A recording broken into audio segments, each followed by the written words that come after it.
बिस्मिल्लाहिर्रहमानिर्रहीम। स्टूडेंट्स, इस सेगमेंट में हम लोग यूनिट नंबर 27 न्यूक्लियर फिजिक्स के एक बड़े इंपॉर्टेंट न्यूमेरिकल पर बात करने जा रहे हैं। पिछले सेगमेंट में हम लोगों ने न्यूमेरिकल नंबर 4 तक सॉल्व कर लिया था। इस सेगमेंट में हम लोग न्यूमेरिकल नंबर 5 को अटेम्प्ट करेंगे और ये एक इंपॉर्टेंट न्यूमेरिकल है। जरा 1 मिनट रुकेंगे आप लोग। सॉरी, पिछले सेगमेंट में न्यूमेरिकल नंबर 4 तक बात की थी। सारी इंफॉर्मेशन तकरीबन हम वही यूज करेंगे जो 3 और 4 में है, लेकिन इसके अंदर कुछ एक्स्ट्रा कॉन्सेप्ट भी है। तो बुक ओपन कर लीजिए, पेज नंबर 286, क्वेश्चन नंबर 5 के लिए। ये एक इस चैप्टर के इंपॉर्टेंट न्यूमेरिकल में काउंट होता है। तो मैं पढ़ रहा हूं, आप लोग सुनिए, समझिए। कह रहा copper Penney has a mass of 3 gram.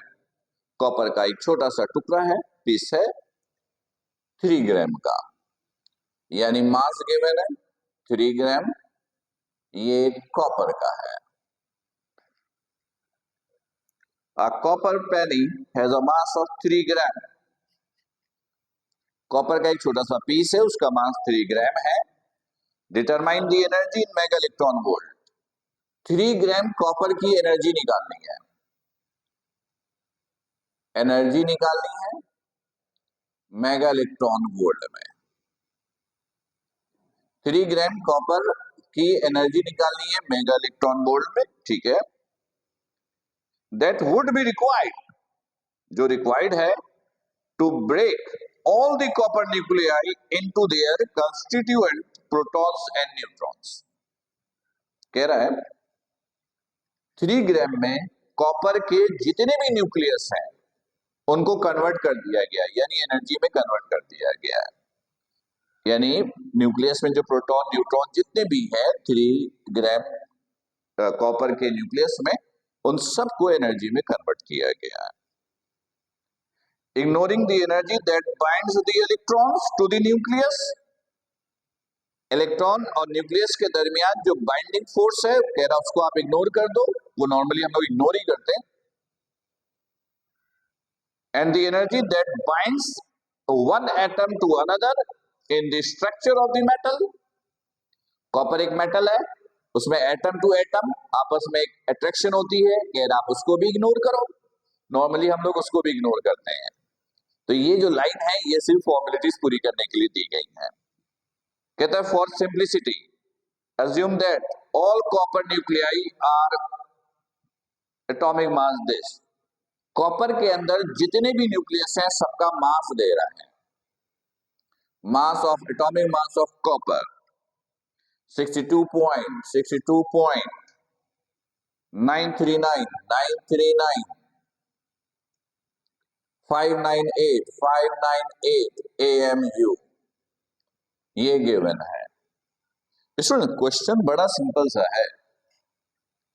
Question ये है कि आपके पास 3 ग्राम का कॉपर है, आपको उसकी एनर्जी फाइंड आउट करनी है कि अगर 3 ग्राम कॉपर को मुकम्मल तौर पर रिएक्शन में हिस्सा लेने दिया जाए तो कितनी एनर्जी प्रोड्यूस होगी। और एक कॉपर का जो न्यूक्लियस है उसका एटॉमिक मास गिवन है, ठीक है। ओके स्टूडेंट्स, इसका बड़ा एक सिंपल सा प्रोसीजर है। देखिए, हम लोग सबसे पहले बाइंडिंग एनर्जी निकालेंगे। मास AMU में है तो बाइंडिंग एनर्जी का ये फॉर्मूला है। देखिएगा, binding energy is equal to mass defect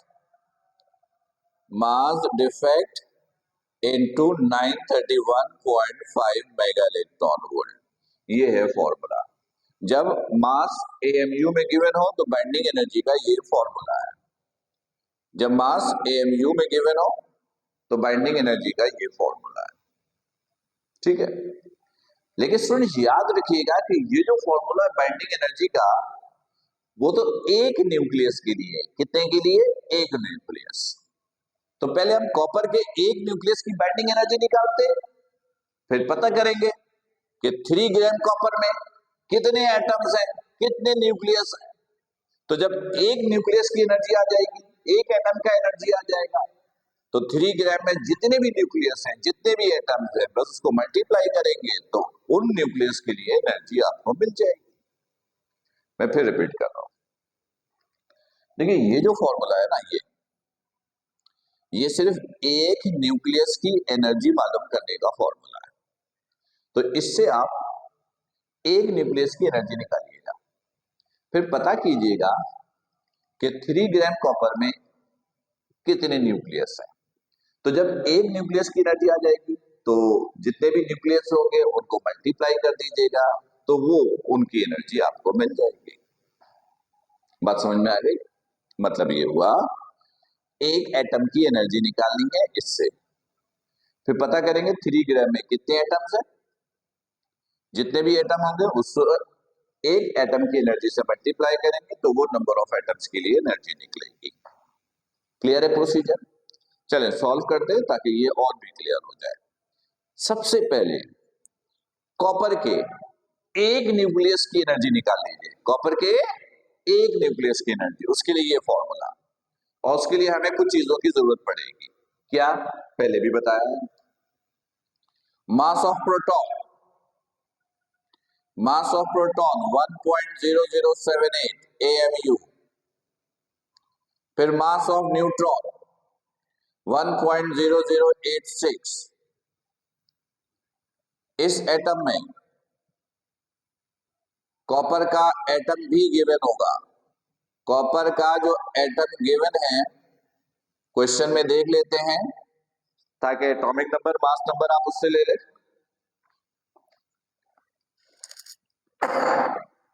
sorry, question में देखिएगा, कह रहे हैं कॉपर का atomic number 29,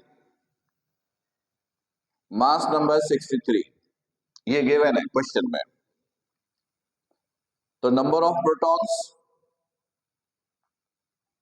number of protons 29, number of neutrons, number of neutrons, this minus this, 63 minus 29, 34। Clear है ये? बिल्कुल गुड। देखिए बाइंडिंग एनर्जी निकालने के लिए पहले चाहिए मास डिफेक्ट। तो मास डिफेक्ट का फॉर्मूला ये है, where mass defect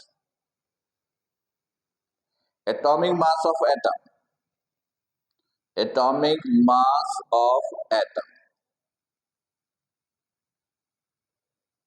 minus minus mass of nucleus. ये तो आपको मालूम है क्योंकि प्रीवियस से 2-3 न्यूमेरिकल में हम लोगों ने इसका इस्तेमाल किया है। मास डिफेक्ट नजर आ रहा होगा आप लोग को। एटॉमिक मास ऑफ एटम, ये एटम है कॉपर, कॉपर का एटॉमिक मास गिवन है ये 62.939598 minus mass of nucleus, mass of nucleus, nucleus में दो चीजें हैं, प्रोटॉन न्यूट्रॉन, दोनों के मास को ऐड करना है। ये सब पहले पिछले न्यूमेरिकल में भी सिखाया है। एक प्रोटॉन का मास कितना है? 1.0078। प्रोटॉन की तादाद कितनी है? टोटल नंबर ऑफ प्रोटॉन्स कितने हैं? 29। एक प्रोटॉन के मास को नंबर ऑफ प्रोटॉन से मल्टीप्लाई करोगे, प्रोटॉन का टोटल मास। इसी तरह न्यूट्रॉन का मास कितना है? 1.0086 मल्टीप्लाई किया नंबर ऑफ न्यूट्रॉन से, कितने हैं? 34। इसको कैलकुलेटर की मदद से सॉल्व कीजिएगा तो ये मास डिफेक्ट आएगा। मास डिफेक्ट माइनस में आएगा, इसमें आएगा माइनस में, और AMU इसका यूनिट है क्योंकि ये सब AMU में। फिर इक्वेशन 1 में पुट कीजिएगा, पुट इन इक्वेशन 1, इसमें 1 पुट कीजिए। BE is equal to mass defect minus this 931.5 mega electron volt, ये मेगा इलेक्ट्रॉन वोल्ट में आया, माइनस आप मल्टीप्लाई करेंगे तो आंसर खैर इसमें तो होगा ही नहीं, ये आपके पास आया दिस मेगा इलेक्ट्रॉन वोल्ट, आप कर लीजिएगा मल्टीप्लाई। माइनस का मतलब एनर्जी बाइंडिंग फॉर्म में है, तो आप लिखिएगा बाइंडिंग एनर्जी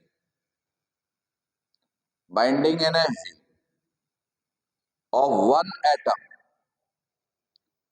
एटम इज, और आंसर प्लस में दीजिएगा, क्योंकि ये फॉर्मूला एक एटम एक न्यूक्लियस की बाइंडिंग एनर्जी का है, वो हमने निकाल लिया, राइट। अच्छा, हमसे पूछा गया था कि 3 ग्राम कॉपर में कितने एटम्स हैं। तो स्टूडेंट्स पहले पता कीजिए कि 3 ग्राम कॉपर में एटम्स की तादाद कितनी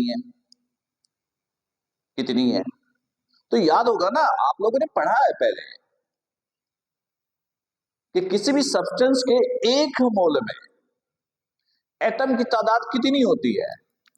एक मोल में, अगर आपको बताऊं, एक मोल में एटम्स की तादाद होती है 6.02 इंटू 10⁻23। याद आया, जिसे आप लोगों ने एवोगैड्रो नंबर भी कहा था। ये एक मोल में नंबर ऑफ एटम्स हैं, तो पहले पता कीजिए 3 ग्राम में कितने एटम्स, कितने मोल्स हैं।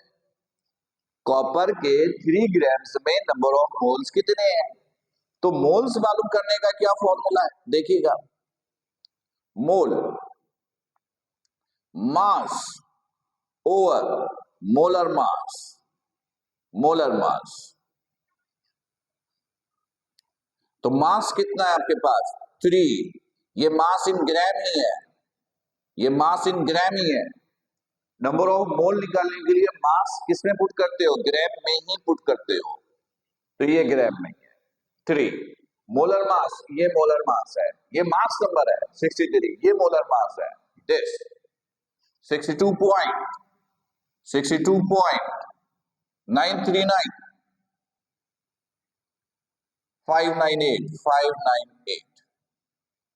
तो इससे आप मोल निकाल लीजिएगा। ये इतने सारे मोल्स हैं, यूनिट कोई नहीं है, ठीक है। यानी आपने ये मालूम कर लिया, तो 3 ग्राम कॉपर में मोल्स की तादाद कितनी है, ठीक है। अब देखिएगा, अब जब ये आ गया तो नंबर ऑफ एटम्स निकाल लीजिए। आपने कहा देन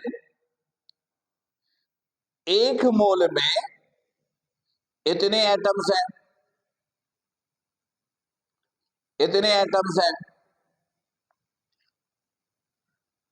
तो 2 मोल्स में कितने होंगे, डबल, यानी मल्टीप्लाई किया 2 से, तो इतने मोल में कितने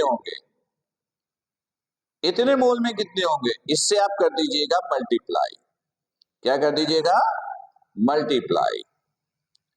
तो आपको ये पता चल गया कि 3 ग्राम कॉपर में इतने सारे एटम्स हैं, सही है, इतने सारे एटम्स हैं। एक एटम की एनर्जी निकाली आपने, तो एनर्जी के लिए क्या हो जाएगा, सो एनर्जी इज,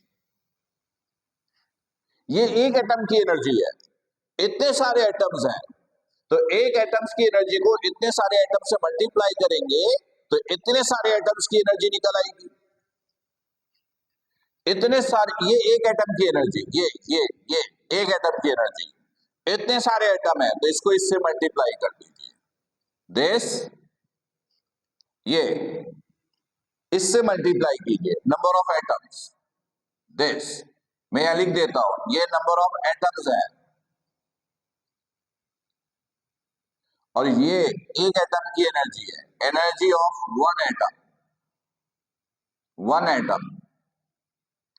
ये वन एटम की एनर्जी है, ये इतने सारे एटम्स हैं, इसको मल्टीप्लाई किया तो ये एनर्जी आ गया, दिस मेगा इलेक्ट्रॉन वोल्ट। नजर नहीं आ रहा क्या, तो मैं यहां लिख देता हूं, ये एनर्जी आ गया, मल्टीप्लाई किया दिस मेगा इलेक्ट्रॉन वोल्ट, शायद ये दिख जाएगा, चले, आपको ये दिख रहा है कि ये मेगा इलेक्ट्रॉन वोल्ट्स में है, चले, ये आपको दिख गया, गुड, क्लियर है। तो स्टूडेंट्स इस तरीके से आप लोगों ने 3 ग्राम कॉपर में जो एनर्जी थी वो एनर्जी आप लोगों ने कैलकुलेट की। तो ये इस यूनिट के एक इंपॉर्टेंट न्यूमेरिकल में इसका शुमार होता है। उम्मीद है कि ये क्वेश्चन बिल्कुल अच्छे तरीके से क्लियर हो गया होगा, राइट। फिर भी कोई कंफ्यूजन हो, कोई प्रॉब्लम्स हो तो नोट करके रखिएगा ताकि लाइव सेशन में आप उससे डिस्कस कर सकें। क्लियर? थैंक यू, अल्लाह हाफिज, अस्सलाम वालेकुम।